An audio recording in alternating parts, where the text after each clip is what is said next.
So mga tol, matapos pong tagumpay na dispatchahin ni Jesse Bam Rodriguez ang legend na si Juan Francisco Estrada, sa laban nila 2 araw pa lang ang nagdaan kung saan 2 beses pong pinabagsak ni Bam Rodriguez sa Estrada at makuha ang panalo via 7-round knockout. Pero kung hindi pala na knockout ni Bam Rodriguez itong si Juan Francisco Estrada, mukhang madadaya pa sa score si Bam Rodriguez. Sa inilabas po kasi na official scorecard, pumabor po ang isang hurado dito kay Juan Francisco Estrada.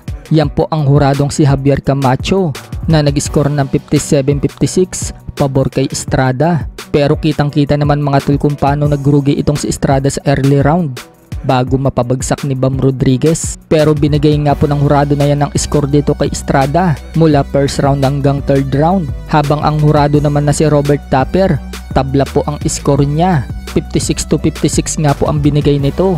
Pero ang isang hurado na si Steve Marrow, pumabor po dito kay Bam Rodriguez. Umiscore nga po ito ng 58-54. Pagdating naman sa CompuBox, lamang na lamang itong si Bam Rodriguez. So ibig sabihin mga tol, kung umabot pala ng round 12 ang laban na yan, baka natalo pa si Bam Rodriguez sa scorecard. Kaya dismayado po itong si Bam Rodriguez sa resulta ng scorecard. Napasabi na lang si Bam Rodriguez, "That's pretty crazy." Naniniwala nga po si Bam Rodriguez na dinominante niya ang buong round. Kahit nga daw bumagsak sa round 6, nakabalik naman daw siya at natapos ang round nang mas malakas ang mga binibitawan niya. Nakakashock nga daw ang scorecard ng mga hurado na pumabor dito kay Estrada.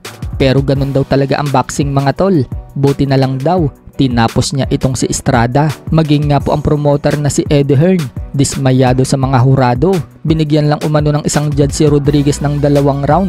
Hindi daw kapanipaniwala. Makikita umano talaga na dinominante ni Bam Rodriguez ang laban na yon. Pero ayon naman dito kay Eddie Hearn, may rematch clause umano ang laban na yan at baka gamitin daw ang rematch clause para maglaban muli itong si Bam Rodriguez at Estrada. Marami naman po ang mga fans na gustong umakyat si Bam Rodriguez sa super bantamweight division para harapin umano itong si Naoya Inoue. Pero ayon kay Eddie Hearn, katulad ng sinabi ni Bam Rodriguez, isang fantasy fight muna daw sa ngayon itong si Inoue.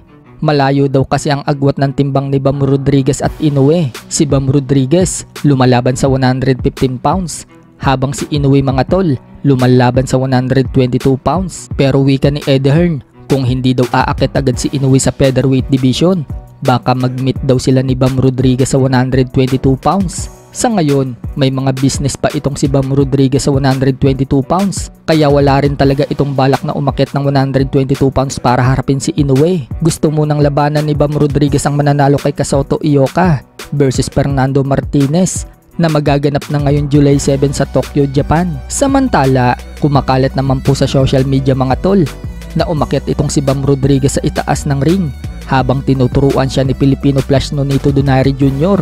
12 taong gulang pangalang po dyan si Bam Rodriguez at sinabing nga po dyan ni Donaire mga tol na balang araw magiging magaling na fighter umano itong si Bam Rodriguez. Hindi nga po nagkamali si Donaire mga tol at ngayon isang ganap na 2 division world champion na itong si Bam Rodriguez. Sa ibang balita naman mga tol, 3 Pinoy fighters nga po ang lilipad sa bansang Japan ngayong Sabado para labanan ang mga Japanese fighters at ipagiganti ang mga Pinoy na tinalo noon ng mga Hapon.